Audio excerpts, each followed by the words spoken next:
back to yesterday, thoughts on trading down, picking up, what you guys were able to do in the first round? The first round was great. I mean, we've been cultivating the analytics side of things. It's pretty obvious what we've been doing in the last 4 years. And some of the things they do, it's not just player evaluations, it's not just things like that, but the movement scenarios I always talk about are so much easier now. They can run them so much quicker, and the information we have in terms of predictive, who will be there, it allowed us. It's getting harder and harder to move in the first round at the draft. Like it's just there's too much going on. So moving earlier is a lot easier. Now there's also a lot more risk. I think we talked about it last night. In my opinion, moving with Montreal, the only team that was risking something was us. They aren't moving up to 21 unless they're 100% sure their guy's there. So now the risk with us is if you move out of the spot, someone falls, and you're like, that's a real problem. Or you move back, and now you miss your tier of players. So there's two stages of risk for us. So for us to make that pick, we really have to. The amount of simulations, the amount of time, I would think that we spent 12 to 15 hours. Now, it's not just Montreal, because we were thinking about moving back anyway. It could have been Carolina. It could have been Calgary. It could have even been Anaheim at 31. There were a couple teams that would have been intriguing to us. Anaheim would have taken us out of our tier, we thought. Would have taken us out of our tier in real life. So it was a great process with the stuff we have. It allows the scouts also to come in and see what they're saying, and in a computer in a vacuum, it's everything, 100% chance to get this guy, except for the fact there's no such thing as 100% chance. So then you get the scout interaction too, instead of it just being kind of me and two guys in a room and stuff. So it was really good. It was fun.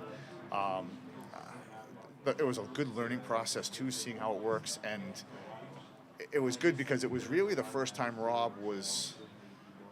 the first time he was open to moving in the first round, and I understand that. That's there's 20 teams in the NHL's philosophy is don't move. So we had to get it right. We told Rob, this is what's going to happen. This is going to happen at 21. This is who's going to be here at 21. This is what's going to happen in between 21 and 26, and this is who's going to be available at 25. And at 25, if we don't have two players from our tier available, things get really dicey. At 26, no one from we're never moving again.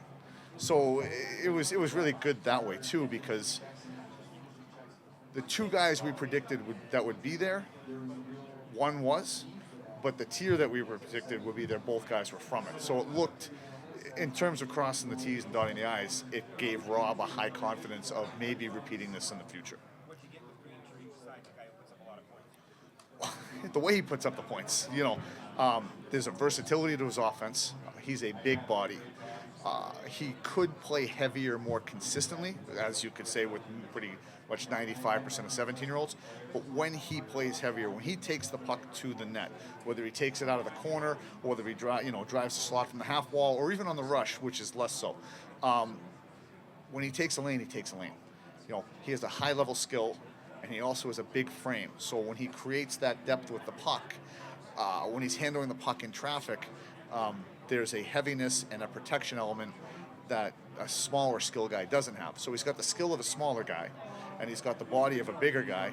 And when he drives the net, I think I told you that when he drives the net, this often incidental contact with the goalie, which is never a bad thing either. So, he's got a wicked shot. It's as I said, gets to the scoring areas, the hard areas where his shot becomes even more dangerous. But his shot's good enough to score from just about the periphery of home plate. If you think of where all the goals are scored in the NHL, he scores from the periphery as well, but he doesn't just hang out there. So, and then you throw in the fact that he's a good playmaker too. You say just produces points. I know it's a sarcastic thing, but I think he had 90 points. The next closest guy on his team had 66, and the next closest had 47. So he's not just producing points; he's creating them. It's not a slight against the other guys. It's just his supporting cast was quite a bit different than North Bay's or London's. So he's creating it almost in its entirety. You surprised a lot of people going goalie in the second round. Carter George. No. If you look at like if you just go to recent history, if you look at last year's draft, I think the first goalie went at 39, and then you see 3 or 4 goalies go. I think usually what happens, you see a goalie go, and that starts at usually 3 guys will go in the next 10 to 12. Then you might have a teeny lull, and then 1 or 2 more guys will go. So we anticipated the goalies going around 39 to 40. One of our second round movement plans originally was to move into 45 if we wanted a goalie. And when we watched it start to develop, the first thing that did it messed with our heads more than our model.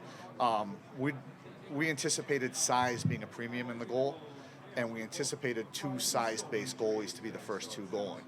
And when Nabokov went, that gave us a little bit of a fright because one of the goalies we were targeting obviously was George, and it made us a little bit more anxious or motivated to move up to that spot.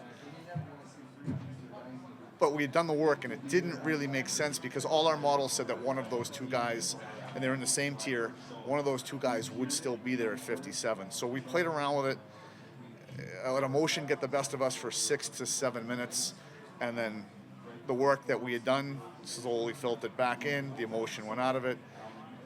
We were nervous, I'm not gonna lie, but we also had 2 other players in that tier too, so if we didn't get the goal, we still had a fairly high rate of confidence that they would go, and whether it's, I don't know, we were very prepared, so I don't consider it luck, I think consider it fortune.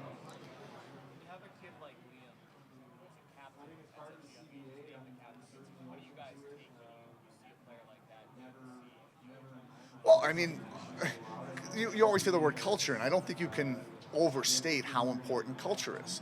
So when there's a guy named captain at any stage, that's a big deal. Like, you got the Howe kid in Regina, he's a captain. Like, you don't see, they might have been the only 2 guys, I believe, in this draft that were captains of their teams at 17. So I think it's important. I don't think it can trump necessarily other areas, but when you have high skill and sense and offensive production, and he's a captain, I mean, that could move that can move a guy versus other guys that are similar and aren't captains. And we could never have too much culture. So as I said, I like that. It's certainly something that factored into our decision in a more secondary way, but it certainly was part of the evaluation process. So a number of things. I'm trying to think of how not to give stuff away too. One of the things we liked is the first thing you watch about him, he's very technically sound. His positional element, his save execution, his depth in the net. It's very, it's like calculated almost. He's very cerebral in terms of, he's precise when he hits his marks. He's, I guess we were saying we're talking about the big goalies, and everybody wants big goalies and stuff. And it's funny, like, it's more about presentation. Like, you can be a big goalie and present small, and you can be, as I said, he's 6'1", so I don't consider him small, but I guess the NHL does now. So he presents bigger than 6'1", just through his positioning and his angles and his depth in the net. Then you go into those are the easy things to evaluate. You don't even need to be a scout. You can go watch the game and see where he is. I mean, I'm not doing anything there that anyone here couldn't do. But then you start watching now you go to the secondary things that differentiate.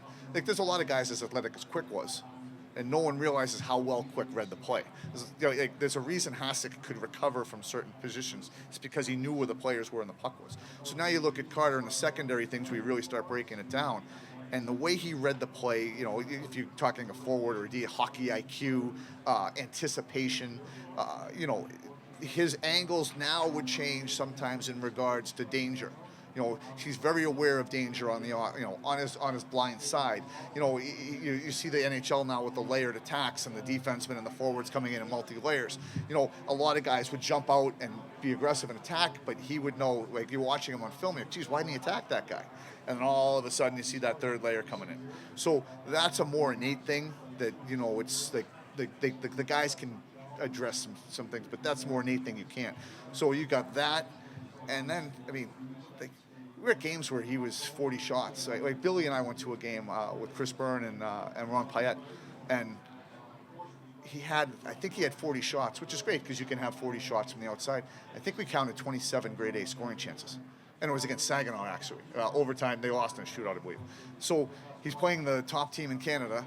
He's facing grade A scoring chances. And, the single reason the game ended 4-4 in regulation is because he willed them to win. Finally, you go to Canada, and now this is where the it factors of goalies come. Not to burst the bubble of Canadian fans, they weren't the best team there. They weren't. The U.S. was the best team, and when they were fortunate enough to get that penalty call in the end, they could have been down 6 or 7-2 by that point.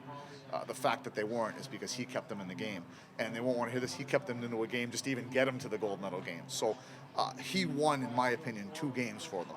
And a goalie who can win games, it factor, whatever, that's the final thing for us. I mean, he checked all the boxes except being 6'3". You move up to get Woodley. Well, you talked earlier that mind games were being played the second. By the time now, you're going to make another trade up. So we didn't anticipate making a trade up. With the 4th round pick, we were relatively sure who we were going to get. Once we traded for Janot, things changed a little in the dynamic. We probably would not have moved in the draft if we had a 4th round pick. There was one player we were trying to move for. Instead, he was in a different tier. We had 2 players left in tiers. One guy was a couple tiers ahead of Woolley, then Woolley. We tried to move up for that guy. We were confident Woolley would be later, so we tried to move up much higher. We got rebuffed. We talked to 7 teams. I didn't think we had the ammunition to do it, but we're going to try. The analytics didn't think we had the ammunition to do it.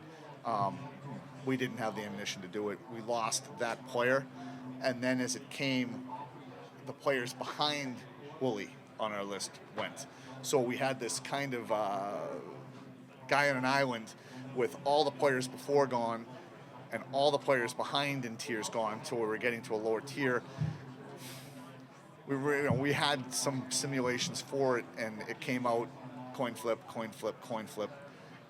I don't want to just leave the chance, so we probably gave up a little bit in terms of static analytics. We probably traded a little bit more value. The 5th, 6th, and 7th round picks are, depending on your model, they're very similar. So we're basically trading a 6th and a 6th for a 6th, which you don't really think. But based on his position on our list and what was missing at the end of our list, it seemed like, in real life analytics, it seemed like the right thing to do. So our guy, it sucks. Our guys were on him early. Friggin' Dale and Mark Hunter, they just buried us. Just leave them in junior B, guys. Once he went to London, we got a little bit nervous. But he did play a 3rd pair role there, which certainly helped keep him not hidden, but more in the periphery. He is a driven kid. It's weird. Our Brian Denny and Chris Byrne were quite high on him all year long, and I liked them. I'm not going to lie, I liked them. I saw what they saw. Until I met him face to face, I didn't quite understand the higher level of love for him. I understood everything they said, but you know what I mean? It's when you meet the kid, there was a difference. The way he answered questions, I told the guys I was going to be a little bit hard on him, just to see, no back down. But again, it wasn't just him acquiescing or him going on. It was him thinking about it, and then it's hard to fake the answers if you keep getting hit and keep getting hit. And then I started to slowly, I'm nudging Bernie under the table, I kind of get it. I think this is a kid who hits we talk about potential, and it's very rare a kid hits his top potential. I think this kid hits his top potential. Size, solid skating base that will improve with strength. As you see with bigger guys, sometimes, he's probably an average projected skater. It'll come a little bit more than that. There'll be a power element that develops. There's this natural physicality to him, a natural heaviness.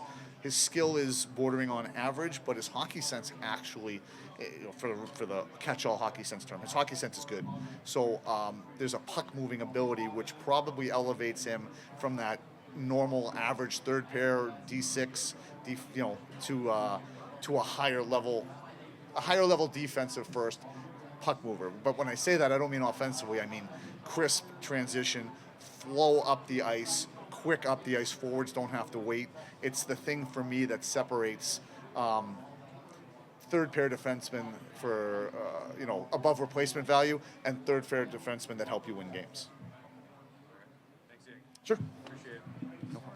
Okay, but I don't mind. If it's up to you. Keep going? Yeah. It's up to you. I mean, we missed the bus anyway, so I don't want to screw your day up. We can do a few more, yeah. All right, whatever. I'm fine. Just tell me about the future. I couldn't hear you. For Carter? Yeah, what do you see for the future?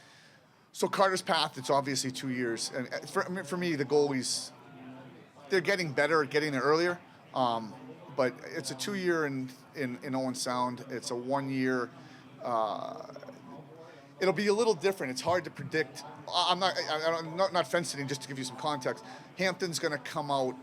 I think Hampton's going to come out 1 year later than Carter's going to come out, just because he's a little bit younger in terms of physical development, a little bit younger in terms of the level he played.